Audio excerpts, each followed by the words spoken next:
Welcome guys. ഇന്നത്തെ topic generators. Just നമുക്ക് generators എന്ന ടോപ്പിക്കിലോട്ട് കിടക്കാം.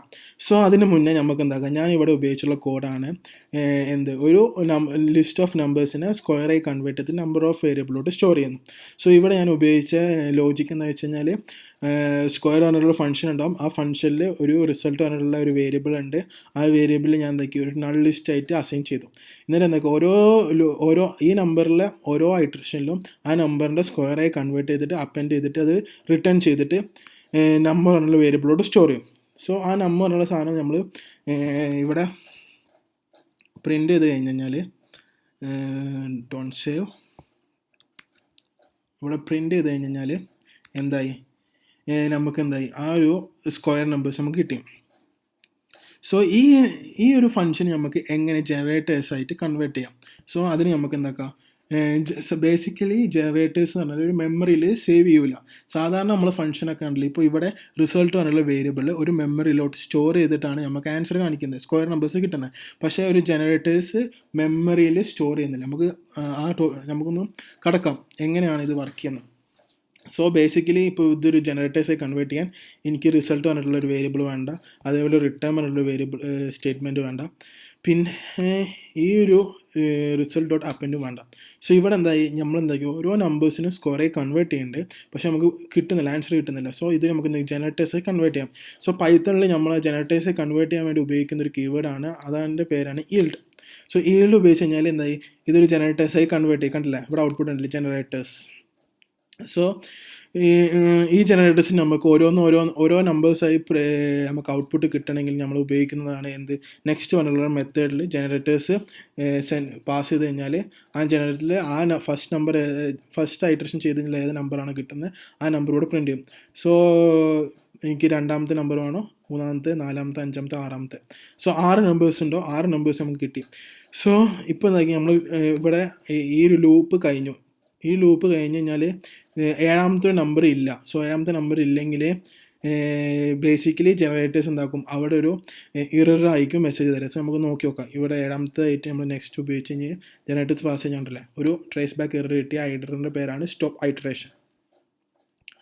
സോ ഇങ്ങനെയാണ് ബേസിക്കലി ഒരു ജനറേറ്റേഴ്സ് കൺവേർട്ട് ചെയ്തിട്ട് പ്രിൻ്റ് ചെയ്യാം. പക്ഷേ ഒരു പ്രോഗ്രാമർ ഇങ്ങനെ നമ്മൾ ഒരു കോഡ് ചെയ്ത് കഴിഞ്ഞാൽ സപ്പോസ് നമുക്ക് ഇറർ കിട്ടാൻ ചാൻസ് ഉണ്ട്. കാരണം സപ്പോസ് ആ ഒരു ഐറ്ററേഷനിലെ കഴിഞ്ഞ് കഴിഞ്ഞിട്ട് പിന്നെ നമ്മൾ ഐറ്ററേഷൻ പ്രിൻ്റ് ചെയ്യാൻ ശ്രമിച്ചു കഴിഞ്ഞാൽ ഇതേപോലത്തെ ഒരു എറർ കിട്ടും. ഇങ്ങനെ ഒരു എറർ കിട്ടിക്കഴിഞ്ഞാൽ ആ പ്രോഗ്രാമിൽ മൊത്തം ബാധിക്കും.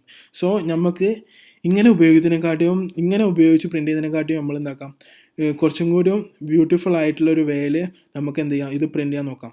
സോ അതിന് നമ്മൾ ഉപയോഗിക്കുന്നതാണ് ഫോർ ലൂപ്പ് ഉപയോഗിച്ചിട്ട് ആ ജനറേറ്റേഴ്സ് പാസ് ചെയ്തിട്ട് ആ ജനറേറ്റേഴ്സിൽ ഓരോ എലമെൻറ്റും പ്രിൻ്റ് ചെയ്യാം. സോ ഈ ഫോർ ലൂപ്പിൽ ഇപ്പോൾ ആ ഐറ്ററേഷൻ കഴിഞ്ഞ് കഴിഞ്ഞാൽ ഓട്ടോമാറ്റിക്കായിട്ട് ഈ ഐറ്ററേഷൻ സ്റ്റോപ്പ് ചെയ്യും. അതാണ് ഈ ഫോർ ലൂപ്പിൻ്റെ ഒരു സഹായം, ഒരു ഹെൽപ്പ്. അതായത് ഓട്ടോമാറ്റിക്കലി ആ ഒരു ഐറ്ററേഷൻ സ്റ്റോപ്പ് ചെയ്യും. സോ ഇങ്ങനെയാണ് ബേസിക്കലി ഒരു ജനറേറ്റേഴ്സ് കൺവേർട്ട് ചെയ്യുക, ആ ജനറേഷൻ പ്രിൻ്റ് ചെയ്യാൻ ഞാൻ പ്രിൻ്റ് ചെയ്യാറുള്ളത്. സോ നമുക്ക് ഒന്നും കൂടി ഡീപ്പായിട്ട് പോവാം. സോ ഇവിടെ എന്താക്കിയിരുന്നത്, ഞാൻ ഈ ഒരു സ്ക്വയർ ഫംഗ്ഷനെ ജനറേറ്റേഴ്സായി കൺവേർട്ട് ചെയ്യാൻ 1, 2, 3, 4 ലൈൻ ഓഫ് കോഡ് ഉപയോഗിക്കുന്നുണ്ട്. പക്ഷേ നമുക്കൊരു പുതിയ ഒരു പൈത്തണിലോട് ബേസിക്കായി പൈത്തൺ അറിയുന്നവർക്കൊക്കെ അറിയാം ലീസ്റ്റ് കോമ്പറേഷൻ പറഞ്ഞൊരു മെത്തേഡ് എന്ന് ഉപയോഗിക്കുന്നത് എന്താ വെച്ച് കഴിഞ്ഞാൽ ഒരു സിംഗിൾ ലൈൻ ഓഫ് കോഡ് കൊണ്ട് ആ ഒരു ഐറ്ററേഷൻ നടത്തിയിട്ട് അത് നമുക്കൊരു ലിസ്റ്റിലോട്ട് സ്റ്റോർ ചെയ്യാൻ പറ്റും. അതാണ് ലിസ്റ്റ് കോമ്പറേഷൻ. സോ ഇവിടെ ഞാൻ ഓരോ ലൂപ്പിലും ഓരോ നമ്പർ എക്സായി എടുക്കും. ആ എക്സായി നമ്പർ കൺവേർട്ട് ചെയ്തിട്ട് അത് ലിസ്റ്റിലോട്ട് അപ്പൻഡ് ചെയ്യും. അതാണ് ഈ ഒരു ലൈൻ ഓഫ് കോഡിൻ്റെ ബാക്ക്ഗ്രൗണ്ടിൽ നടക്കുന്നത്. സോ ഈ ലിസ്റ്റ് കോമ്പിനേഷൻ നമുക്ക് എങ്ങനെ ജനറേറ്റേഴ്സായി കൺവേർട്ട് ചെയ്യാമെന്നാണ് നമുക്ക് നോക്കാം. അത് സിമ്പിളാണ്. ചുമ്മാ ഈ ഒരു ലിസ്റ്റിലെ ഫസ്റ്റ് സ്ക്വയർ ബ്രാക്കറ്റ് കളഞ്ഞിട്ട് ഒരു സാധാ ബ്രാക്കറ്റ് ഇട്ട് കൊടുത്തു കഴിഞ്ഞാൽ ആ നമ്പറിനെ ലിസ്റ്റ് കോമ്പിനേഷനായി കൺവേർട്ട് ചെയ്യും. സോ ലിസ്റ്റ് കോമ്പിനേഷനായി കൺവേർട്ട്. സോ എങ്ങനെ ഒരു ലിസ്റ്റ് കോമ്പിനേഷൻ നമുക്ക് പ്രിൻ്റ് ചെയ്യും. സോ ഇവിടെ ഞാൻ ആ നമ്പറിനെ പ്രിൻ്റ് ചെയ്യാൻ ശ്രമിച്ച് ഞാൻ ഇവിടെ ആ നമ്പർ ഈ ലിസ്റ്റ് മാറിയിട്ട് ജനറേറ്റേഴ്സ് ആവും. സോ ഇത് ഈ ലീസ്റ്റ് കോമ്പിനേഷൻ ജനറേറ്റേഴ്സായി കൺവേർട്ട് ചെയ്ത് സോ ഈ നമ്പറിന് എനിക്ക് പ്രിൻറ്റ് ചെയ്യാൻ വേണ്ടിയിട്ട് നമുക്ക് എന്താക്കാം ഈ ഫോർ ലൂപ്പ് ഉപയോഗിച്ച് പ്രിൻറ്റ് ചെയ്യാൻ നോക്കാം. അപ്പോൾ അങ്ങനെ പ്രിൻറ്റ് ചെയ്ത് കഴിഞ്ഞാൽ നമുക്ക് എന്തായി ഈ ഒരു നമ്പേഴ്സാണ് കിട്ടുന്നത്. സപ്പോസ് എനിക്ക് എന്താക്കണം ഈ ഒരു ജനറേറ്റേഴ്സിനെ എനിക്ക് ലിസ്റ്റായിട്ട് കാണണം. അങ്ങനെ എന്തെങ്കിലും ഒരു പ്രോബ്ലം വന്നു കഴിഞ്ഞാൽ ചുമ്മാ എന്താക്കാം ലിസ്റ്റ് എന്നുള്ള മെത്തേഡ് ഉപയോഗിച്ചിട്ട് പ്രിൻറ്റ് ചെയ്താൽ മതി. അപ്പോൾ എന്തായി ആ സ്ക്വയർ നമ്പേഴ്സിനെ ജനറേറ്റേഴ്സിനെ നമ്പറുള്ള ജനറേറ്റേഴ്സിനെ എന്തായി ലിസ്റ്റായിട്ട് എന്തായി കൺവേർട്ടായി. സോ ഇങ്ങനെയാണ് ബേസിക് ആയിട്ടുള്ള ജനറേറ്റേഴ്സ് നമ്മൾ ഉപയോഗിക്കാറ്. സോ ഞാനിവിടെ ജനറേറ്റേഴ്സ് എന്നുള്ള ടോപ്പിക്കിനെ കൊണ്ട് ഒരു ഫിബൊനാച്ചി നമ്പേഴ്സ് കാണാനുള്ള ലോജിക്ക് ചെയ്തിട്ടുണ്ട്. സോ ഇവിടെ ഞാൻ ഉപയോഗിക്കുന്ന ലോജിക്ക് എന്താണെന്ന് വെച്ചാൽ എയും ബിയും പറഞ്ഞുള്ള സോ നമുക്കറിയാം ബേസിക്കലി ഒരു ഫിബൊനാച്ചി നമ്പർ എന്ന് വെച്ചാൽ എന്താ 0 1 ദെൻ മൂന്നാമത്തെ നമ്പർ എന്തായിരിക്കും 0+1, നാലാമത്തെ നമ്പർ എന്തായിരിക്കും 1+1. അങ്ങനെയാണ് എന്തൊരു ഫിബൊനാച്ചി സീരീസ്. സോ ആ ഫിബൊനാച്ചി സീരീസിനെ പ്രിൻറ്റ് ചെയ്യാൻ വേണ്ടി ഞാനിവിടെ ഉപയോഗിച്ച ലോജിക്ക് എന്താണെന്ന് വെച്ചാൽ ഫസ്റ്റ് നമ്പർ എയിലോട്ട് 0യും ബിയിലോട്ട് 1 ആയിട്ടും അസൈൻ ചെയ്യും. പിന്നെ ഒരു ട്രൂ ആയിട്ടുള്ള വൈൽ ലൂപ്പ് ഉപയോഗിച്ചു. അതായത് കണ്ടിന്യൂസ് ആയിട്ട് എനിക്ക് ആ ഒരു പ്രിൻറ്റ് അതായത് ഫിബൊനാച്ചി നമ്പർ കിട്ടാൻ വേണ്ടിയിട്ടാണ് ഈ ട്രൂ കണ്ടീഷൻ കൊടുത്തത്. സോ ഫസ്റ്റ് എന്താക്കും ഞാൻ എന്താ ചെയ്യുന്നത് ഇവിടെ റിട്ടേൺ ചെയ്യുന്നത് 0 ആയിരിക്കും.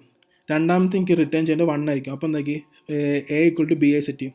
മൂന്നാമത്തതായിട്ട് ബി എന്തായിരിക്കും ഞാൻ A+B. അപ്പോൾ അടുത്ത റൈറ്റേഴ്സിൽ കിടക്കുമ്പോൾ ബി എന്താവും A+B ആവും. അടുത്ത ബി എന്താവും A ആയിട്ട് അസൈൻ ചെയ്യും. സോ ഇതാണ് എന്തായി ഞാൻ ഇവിടെ ഉപയോഗിച്ച ലോജിക്ക്. സോ ഈ ലോജിക്കിൽ ഞാൻ എന്താക്കി എനിക്ക് ഫിബൊനാച്ചി വേരിയബിൾ നമ്പർ 50-നെക്കാട്ടും കൂടുതലായിട്ടുള്ള നമ്പേഴ്സ് എനിക്ക് വേണ്ട.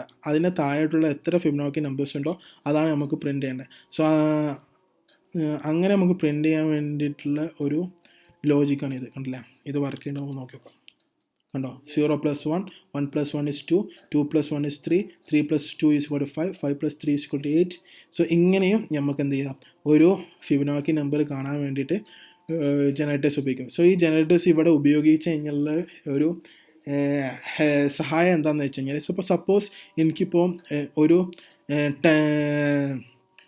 10,000 പറഞ്ഞുള്ള അത്രയും 10,000 താഴെ ഫിബൊനാച്ചി നമ്പേഴ്സ് കാണണം എന്ന് വെച്ച് കഴിഞ്ഞാൽ നമുക്ക് എന്താക്കാം, അല്ലെങ്കിൽ 1 lakh പറഞ്ഞുള്ള ഫിബൊനാച്ചി നമ്പേഴ്സ് കാണണമെങ്കിൽ നമുക്ക് ഒരു വേരിയബിളോട് സ്റ്റോർ ചെയ്യണം. സോ അങ്ങനെ ഒരു വേരിയബിളോട് സ്റ്റോർ ചെയ്യുമ്പോൾ അവിടെ കുറേ മെമ്മറി ഉപയോഗിക്കുന്നുണ്ടാവും. പക്ഷേ ഇങ്ങനെ ഒരു ജനറേറ്റേഴ്സ് ഉപയോഗിച്ച് കഴിഞ്ഞാൽ അവിടെ ഒരു മെമ്മറീൻ്റെ സഹായം വേണ്ട. കാരണം മെമ്മറിയിൽ അല്ലാണ്ട് തന്നെ നമുക്ക് എന്താ ഔട്ട്പുട്ട് കിട്ടും. സോ ഇങ്ങനെ ജനറേറ്റേഴ്സ് ഉപയോഗിച്ച് കഴിഞ്ഞാൽ അതെന്താവും ഒരു കോഡിങ് എഫിഷ്യൻസി അതേപോലെ മെമ്മറി എഫിഷ്യൻസിക്ക് വേണ്ടിയിട്ട് വളരെ സഹായമാവും. So thank you.